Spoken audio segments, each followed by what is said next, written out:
Shabbat Shalom. Over the last few weeks, it seems as though my children have not been in school at all. We have just about had it.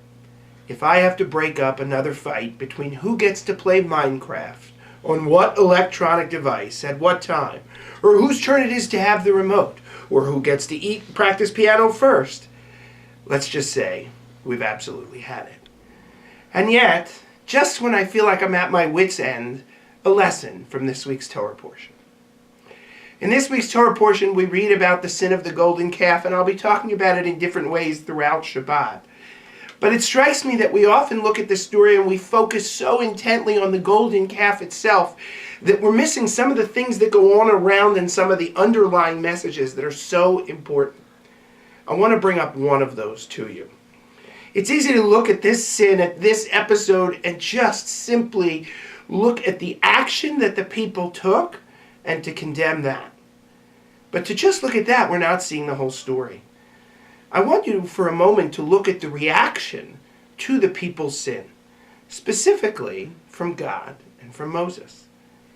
God is furious at the people. And we'll talk a little bit more on Shabbat morning about what God says. But God is furious and wants to wipe this people off the map, but not Moses.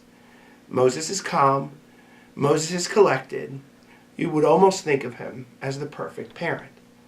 I can only speak about myself, but there are plenty of times where I react to things that my children have done, or even I react to situations that have nothing to do with my children except for the fact that my children are present when they're going on, and let's just say I struggle constantly with the tenor and the energy level of that reaction.